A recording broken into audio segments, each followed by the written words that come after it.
The waterfall lies deep in the forest, more than a day's travel from the nearest village.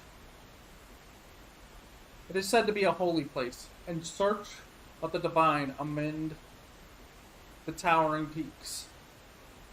Pilgrims stand beneath the plunging falls of their final aesthetic, aesthetic practice. The water of the falls is freezing cold.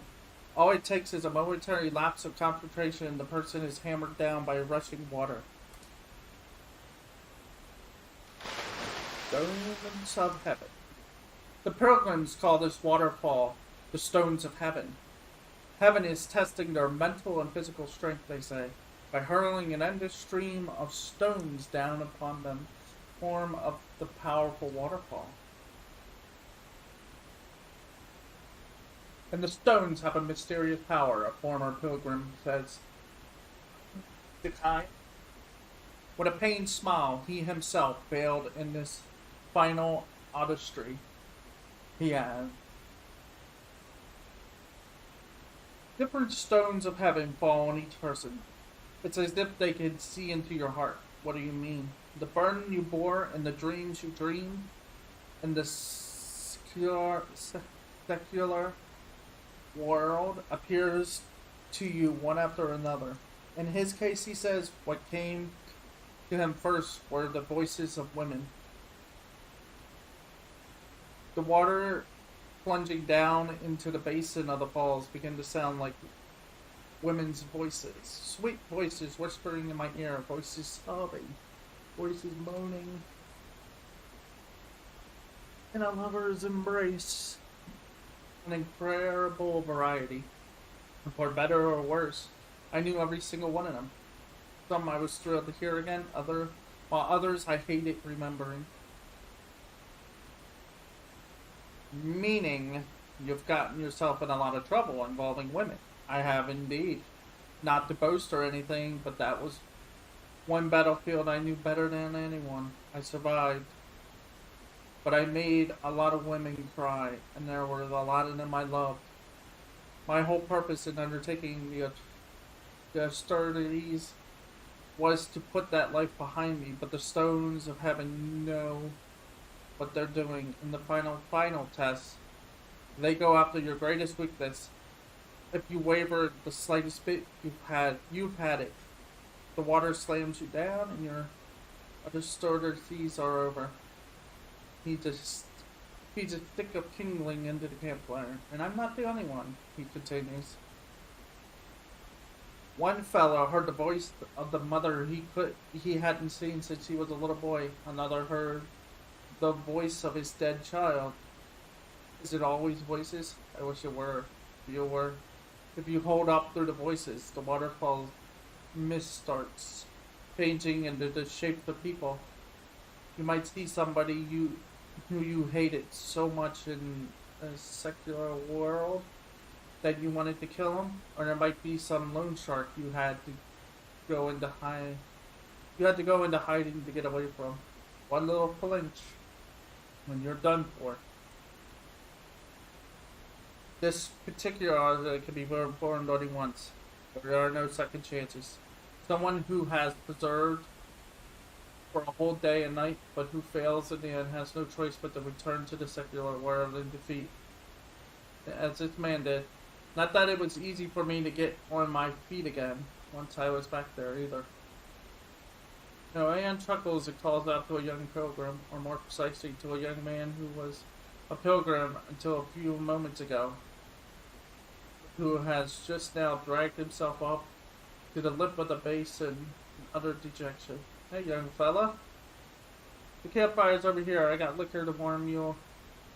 Besides, it's some fresh grilled meat. Get a little of that into your stomach or you'll have the strength to make it down to the village.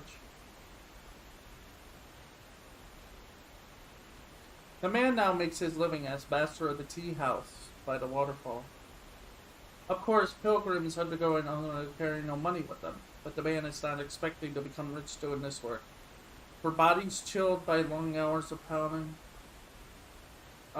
under the waterfall, he provides a warming fire, food, and drink, and sometimes even money to tide them over when they first go down to the village. Payment can be made at any time. The man can bring him the money after they have started to take in earnings again from jobs they find in this secular world. He sets no date for repayment. He takes no IOUs. He says he's fine with that. Aren't there some who don't pay at all? Of course there are. Oh, the man says matter of fact. But I think of my running this tea house as another kind of discipline for myself. Another kind. That's right. The stones of heaven will accept only the strongest pilgrims. The ones unperturbed by anything. The role I want to play is to accept the ones who were broken by the stones of heaven. The weak human beings. I want to go on accepting the weakest of the weak. The kind who not only succumb to the horrors of heaven, but who even fail to pay for their food and drink afterwards. That is your kind of discipline? Exactly. It makes for a hard living, that's for sure. I thought I was prepared to deal with cheats and weaklings, but there are a lot more of those than I ever bargained for.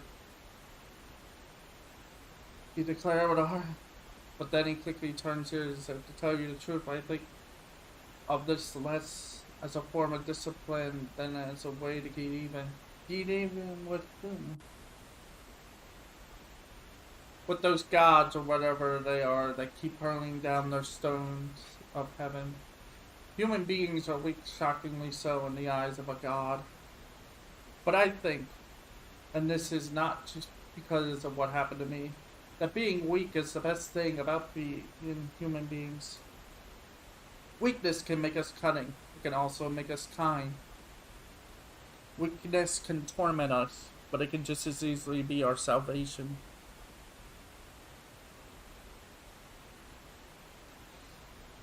Don't you see? If the gods are hurling down their stones of heaven just to make people aware of their own weakness, just to make us savor our own powerlessness, then I'd just as soon drop my trousers and moon them. That's not my barefoot and say to them, I'm not like you. I'm not going to punish human beings for being weak. I accept them for what they are, weakness and all. The man feeds a new piece of kindling to the fire and says with a shy shrug, I guess I got carried away.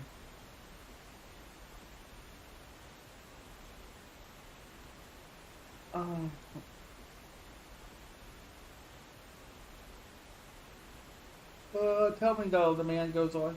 I see you're a traveler, but you don't seem to be a pilgrim. You're right, I'm not, he says. I was trying to cross over the pass and took the wrong road. Well then, as long as you're here, why not give the stones of heaven a try? It'll be something to talk about. No thanks. What's the matter? Afraid they're gonna show you whatever it is that shakes you up? And smiles and nods. Can't say I blame you though. The man is mistaken about time. He is not the least bit afraid of such a thing. What scares him is the opposite of that of not being shaken up, of encountering in himself a person unmoved by anything at all.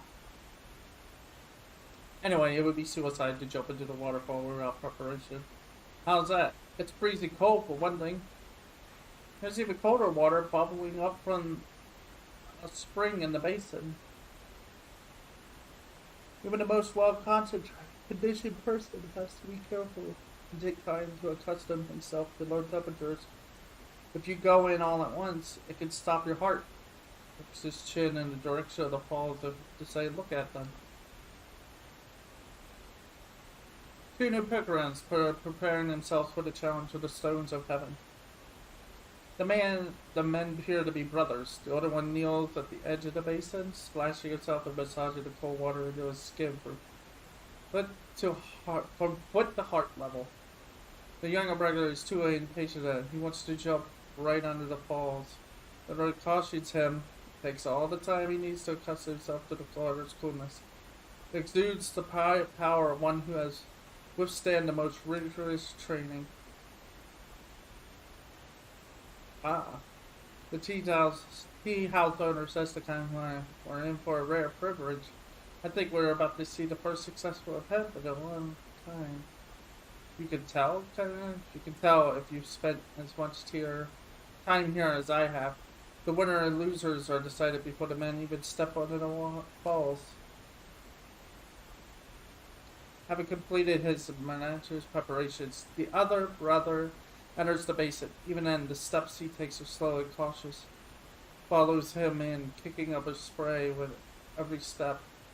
The younger one is hopeless, says the man with a sigh, adding another stick to the kindling. I better get the liquor ready. Still himself. The brothers stand side by side beneath the pounding waterfall. The stones of heaven rain down upon him, as the man predicted. The other brother, utterly calm, stands up to the onslaught of images set by the head of heaven. Also, as the man predicted, the younger brother yields to the stone of heaven and is beaten down into the basin of the waterfall. But then something happens that goes far beyond what the man predicted. Feeling in agony, the brother bobs helplessly in the basin, unable to raise himself. He is drowning. He tears at his own chest. His heart is failing. He is not fully prepared to enter the ice or water. Help me, please. But the other brother doesn't move and remains under the water in total concentration. Now, hurry, my heart may melt, the man yells, but the elder brother's expression remains unchanged. Glitches. He's drowning. You can't just leave him like that. He'll die. The other brother never moves.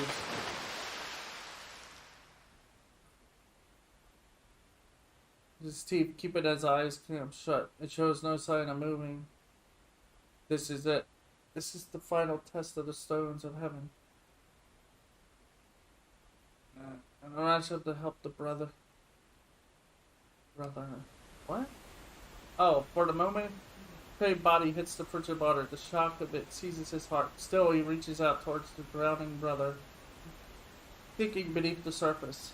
A great shudder goes through him, and with an enormous groan, he takes hold of the young man's wrist and pulls his limp body towards him. He tries to return to the shore, but his strength gives out and he falls back into the water.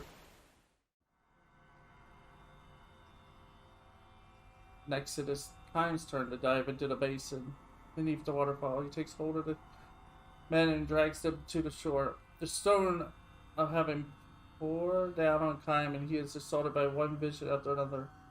Battlefields, scenes from his wandering shooting stars, the climbing and sinking sun, raging winds, and the countless deaths of those he has come to know when the road of was all too long life. It will do you no good, he silently prayers to the gods, hurling the stones of heaven at him. My heart remains unmoved. I have lived through a reality far crueler than any phantom you can show me. Whether or not his life is a sign of his strength, he does not know. He will not boast of it, nor will he tell the tale to others.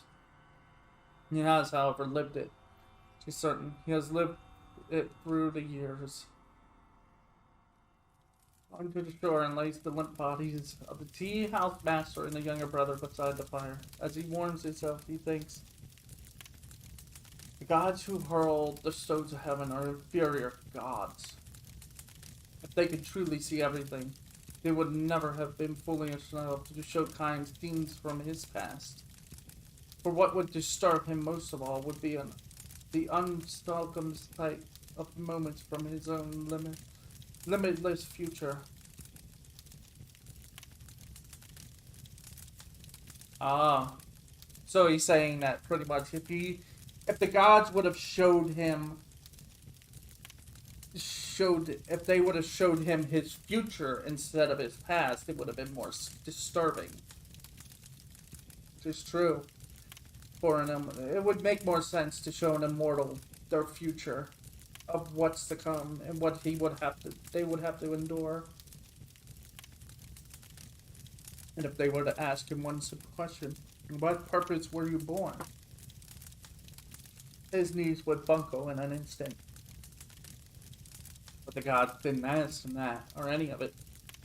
The first to regain consciousness is the young pilgrim. Master's condition is critical. To warm him and massage his clenched heart. have. Pull yourself together now. Look, we got a fire here. The fire you built. Let it warm you.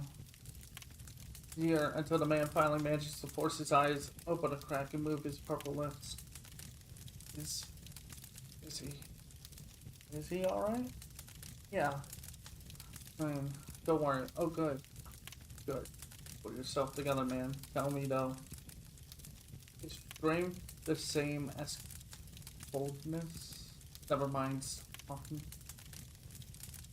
As if that is true. If strength is coldness, I don't want any part of it. I am a faint smile and closes his eyes. He will never open them again.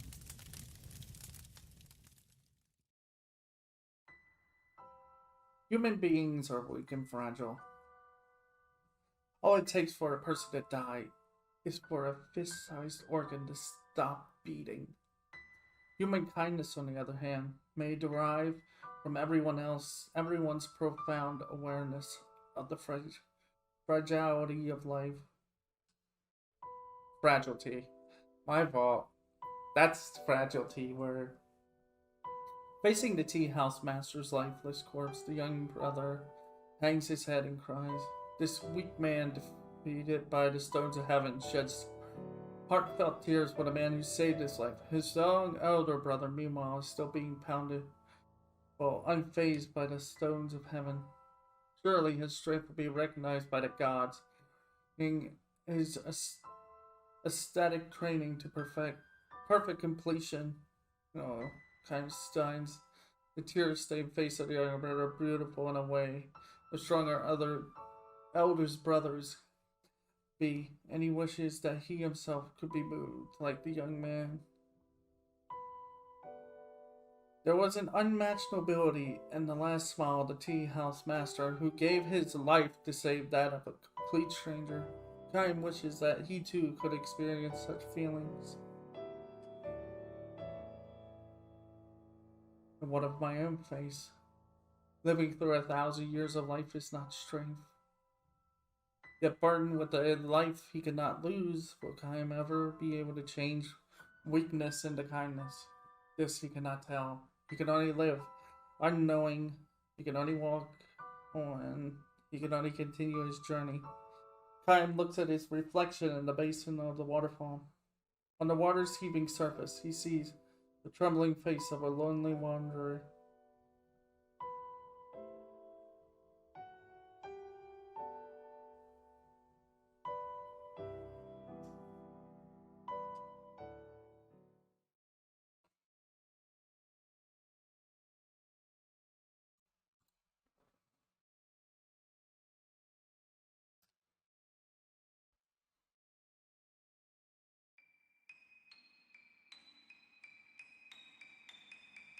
Signpost.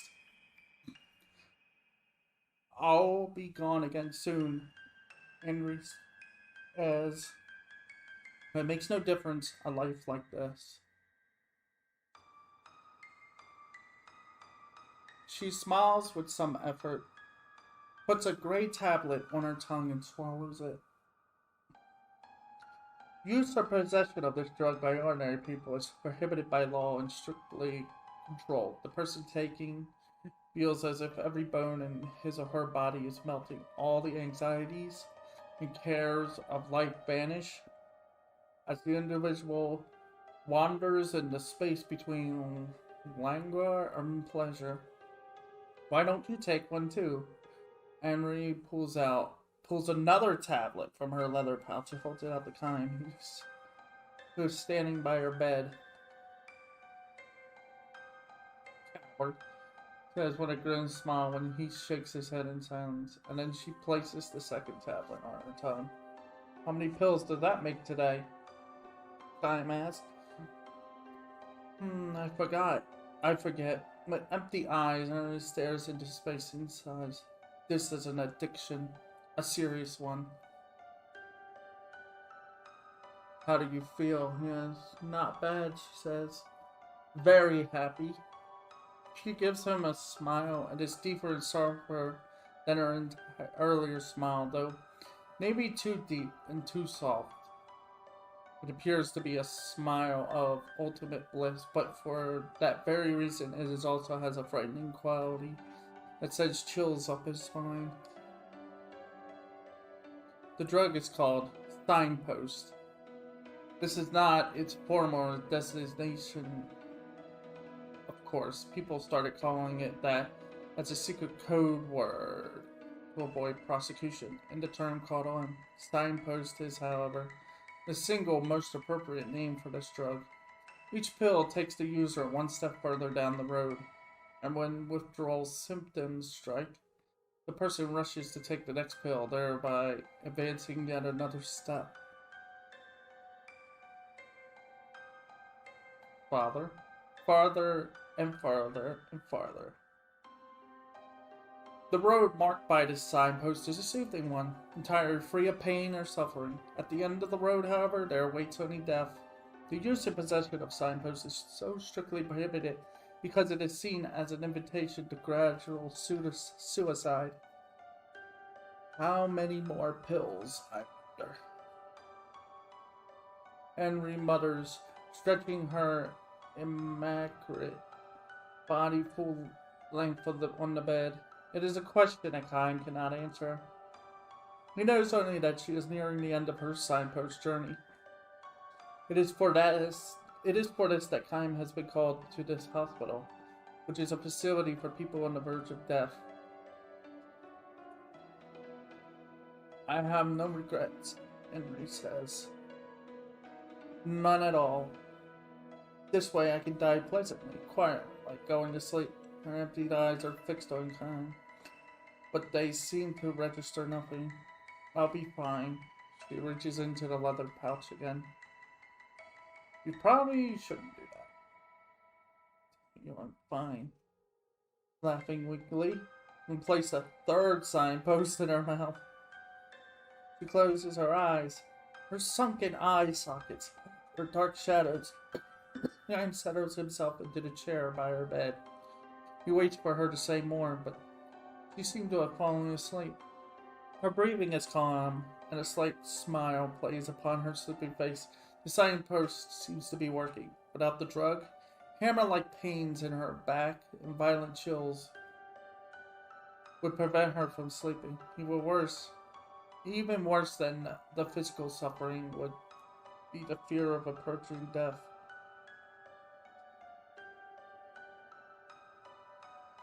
More a girl than a woman, young Henry was struck by a mortal illness. At the end of her long battle with the disease, the doctor gave up all hope of treating it and prescribed signposts for her instead. Ordinary people are not allowed to use the drug, but special permission has been given to patients for whom there is no hope of recovery in order to afford them a peaceful death and bring their lives to a quiet close. In other words, you enable them to die without having to deal with regret or despair. Before Kine began this work, a doctor explained the effects of the medicine to him, concluding with a smile. In other words, Signpost forgives all the debts the person has built up towards life.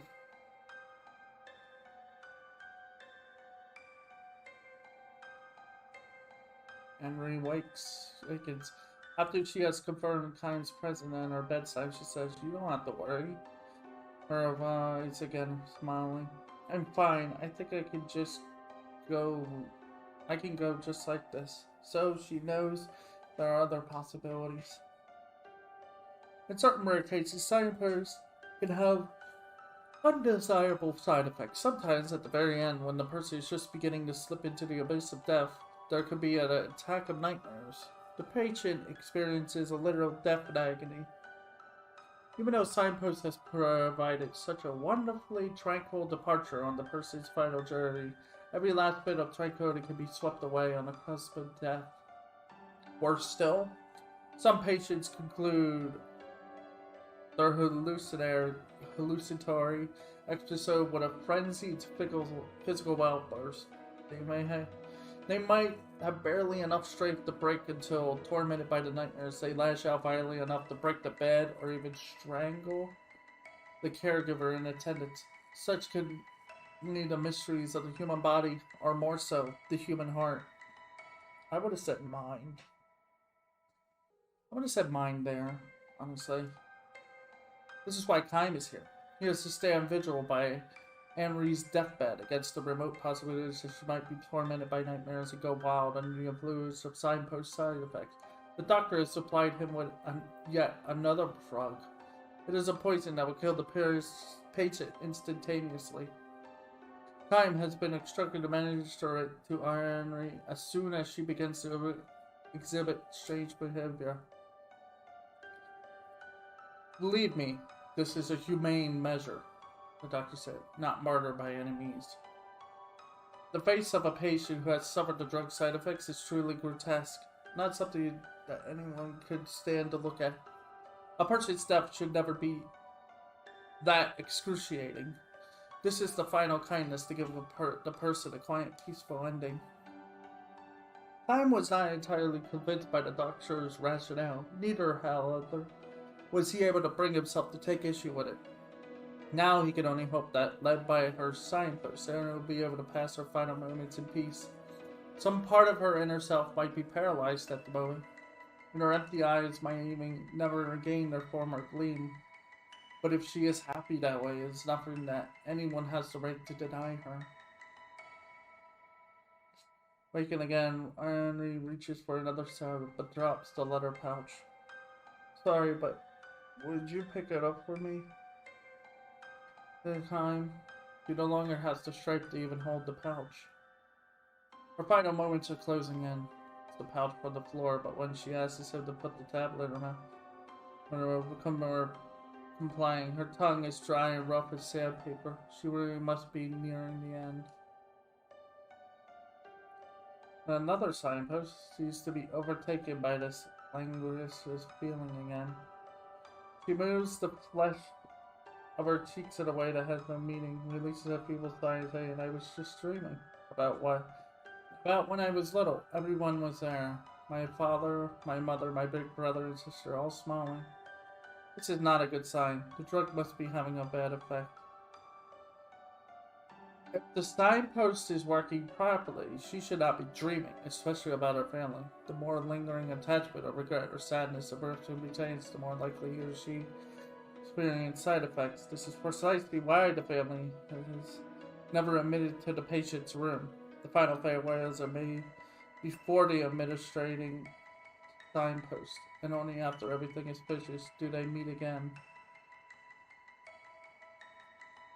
Everybody was in such a good mood. Wonders if he should give her another assignment. I'm sure when I was born that my parents never imagined I would die so young. A more seasoned caregiver would probably give her another pill without hesitation. Then Henry would fall into another peaceful sleep without any thought to disturb her, perhaps never to wake up again. Time, however, sets the letter pouch on the shelf and waits for her to hear what else she has to say. Herself does not request another sign, but moves the sunken flesh of her cheeks again. This time, the movement takes the form of a deliberate smile. You know, the kind, I'm beginning to wonder about why I was even born. Lost for words, but she does not let this prevent her from continuing. I mean, if I was gonna die young, when I'm never had a chance to fall in love, wouldn't it have better have been born at all? Nods as if to tell her that he understands. Why was I even born? Why was I ever born? Question that Kime himself has been pondering all through his endless journey. He has still not found the answer, and maybe never will. My mother and father will be sad, I'm sure. You better rest now. I was born to make my parents sad. Close your eyes and take a few long, deep breaths. Can I have some more medicine? This time he gives it to her without hesitation. Thank you, she says simply for the first time. Her eyes. I guess it's possible I might never wake up again. It's possible. It's a good thing to die without suffering, isn't it? It probably is. And to die with a head with your head in a fog without thinking or feeling anything. That's a good thing too, isn't it? Time says nothing. This is a question he cannot answer. A question he doesn't want to answer.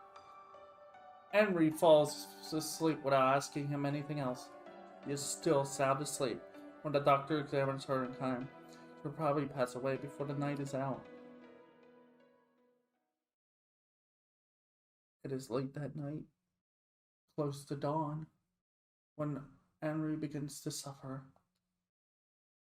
She thought about it. I'm sorry I ate the jam. It was me. She was running a high fever with large sprouts of sweat on her face as she moans to literacy. You so long, Daddy. Hurry, hurry. The butterflies gotta fly away. She could be reliving memories of her early childhood. You hit me, big brothers. Hit their little sisters. You're bad. I'm gonna tell Mom. Convulsions wrecked her entire body.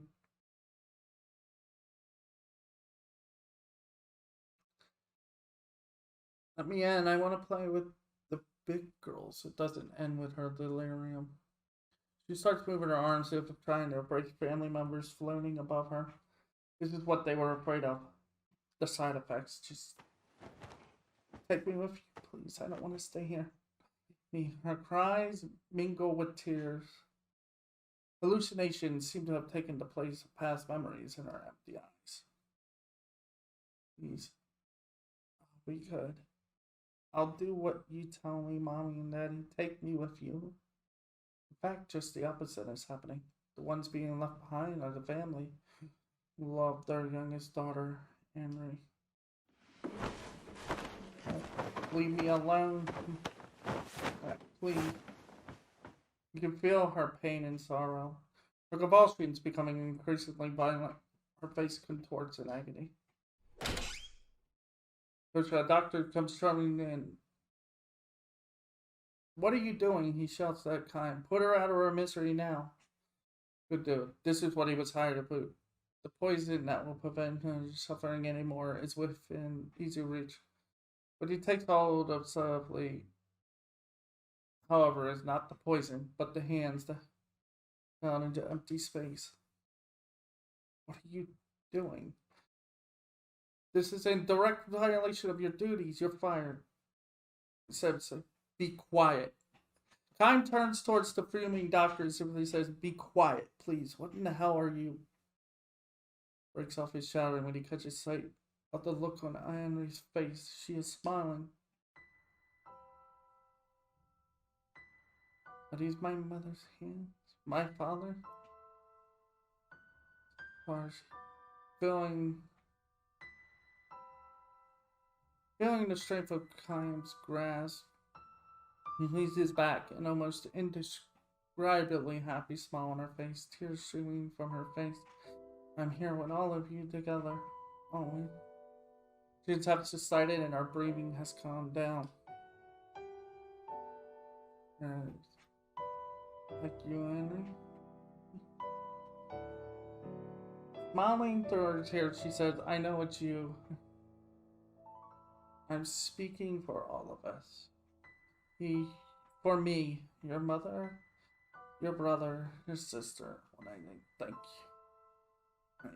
Henry seems almost embarrassed when she asks for what? For having been born, Henry. For having come to be with us, for having allowed us to share time with you. Mommy and I, and brother and sister, we're all so grateful for that. Unfortunately, life has its limits. There are long lives and short lives, and in life, even more, unfortunately, there are happiness and unhappiness.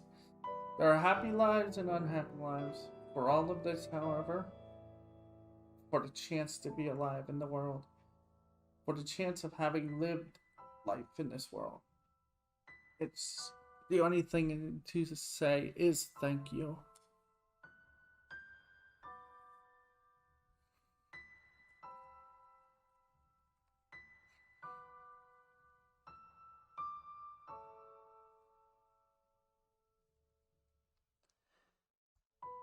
Oh, when Kime says this to her, Annie gives her slender chin a little shake and says, No, I should be the one to be thanking you, all of you. These are Henry's last words.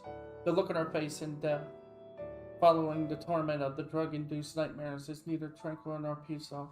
It is, however, happy. Are you really leaving us? Ras's kind with a genuine show of regret. Rest for the road kind of smiles and says, I don't think I'll be able to perform the duties of a caretaker. To tell you the truth, Kime, I can't get over the fact that it was even possible to do it that your way. Here's look, he adds. I wonder if your hands give off some sustenance like signposts. Otherwise, I can't imagine how she could have died so happily. Turns his palms towards the doctor. They're just ordinary hands. Joel, I'm not so sure about that, the doctor says. If we spent some time studying properly, maybe? His head with a sour smile as to say, you wouldn't find a thing. He does have one point to make with the doctor. I've seen lots of people die alone. Probably a lot more than any of you have. That's why I wanted to bring her together with her family at the end. That's the only reason I took her hands. Vague nod suggests he is not convinced, but Kime is through talking with him. He strides off towards the highway. He must continue his journey. His journey will go on as long as he is unable to reply to Henry's question. Why was I ever born? Henry had a family, at least. Her life consisted of her joining and leaving her family. Kime has not had even that much. Where did I come from? Where am I going? Why does the passing wind draw Kime along on his endless journey? A journey without signposts. This is why Kime is always free and always alone.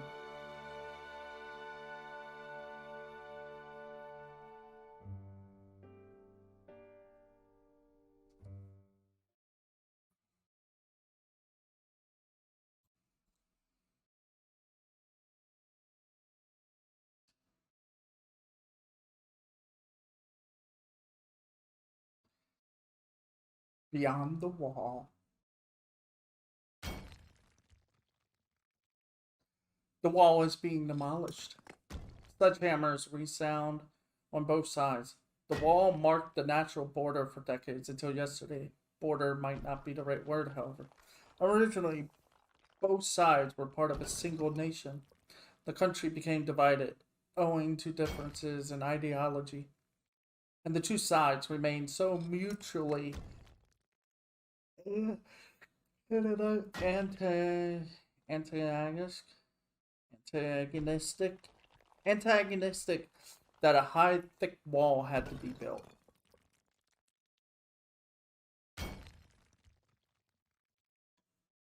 Those days are gone now.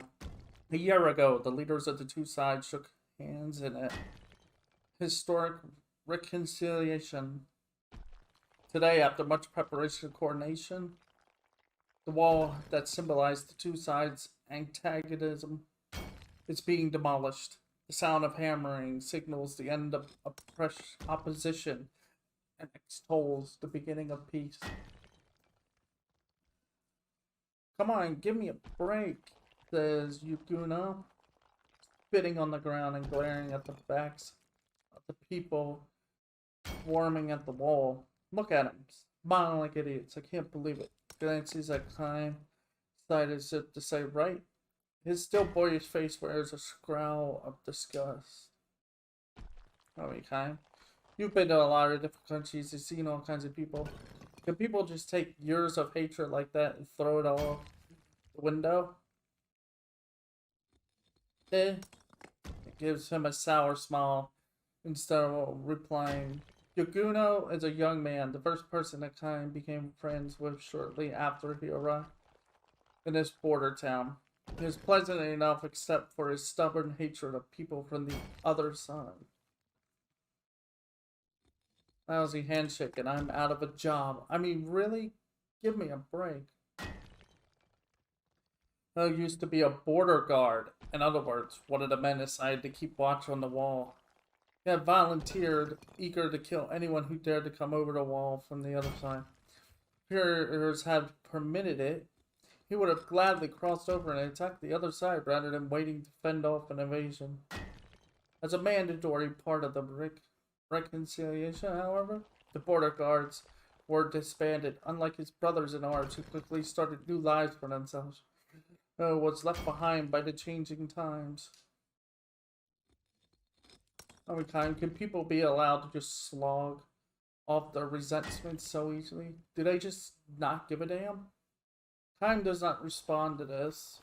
He knows that Yukuno is a victim of the age of confrontation.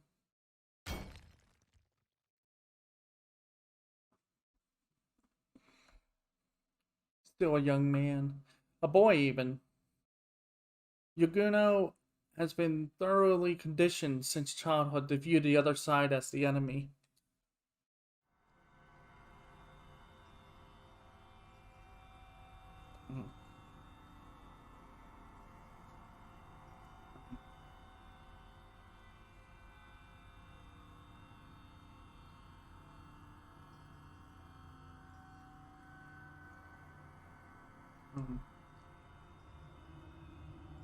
Watch out, the other side could attack at any time.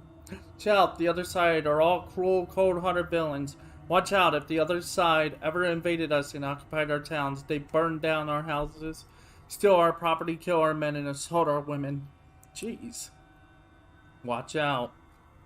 The day is not far off when they will be invading us. It could be 3 days from now, it could be tomorrow. They might be climbing the wall today. This very moment. Watch out. They've already sent their spies among us. And you can tell for sure who they are. They're the ones who extol and sympathize with the other side by word, deed. Watch out. They're probing for the slightest gaps in our psychological armor. Remain alert. Be ready to draw your sword at any moment. Watch out, watch out, watch out, watch out. There was much to be found out about the other side in the history books distributed in the schools on this side. The pictures of the people from the other side portrayed them all as ferocious demons.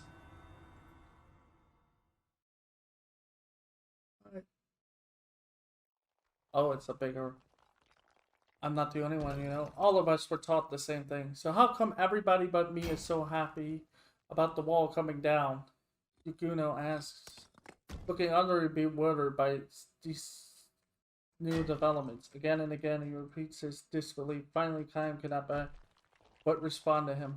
You were too pure, he says. What? It's not your fault, Yukuno.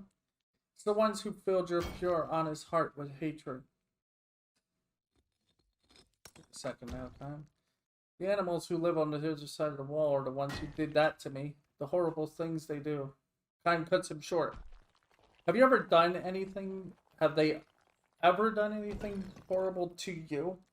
Well, sure, no, not really to me, but just what is it you hate the other side for? Well, you see, Yukuno is momentarily at a loss for words until all he can do is raise his voice and blurt out. It's true, though. Them are just horrible people. His arms in a decided pout. I'm pretty sure the other side could say the same for you. How are they horrible? What did you ever see them do? When? Where? Have you ever met somebody from over there? Kaim demands to know. His head and shakes it from side to side with a grim smile. Kaim says, well, I have. And they're not devils or demons or anything of the sort. How can they be? You all used to be part of the same country. That stuff is beside the point anyway. Countries and races and tribes, you're all human beings. You're all the same. Yukuno's sigh is silent, hanging his head.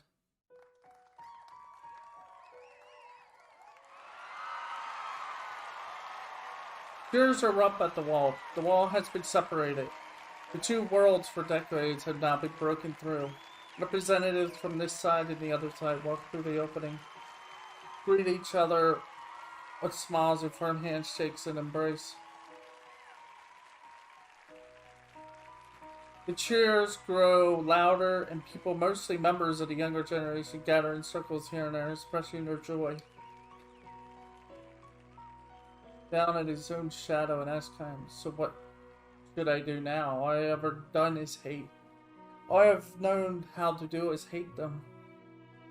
Gives Yuguno a pat on the shoulder and says, it's not too late to change. You can start now. Can I?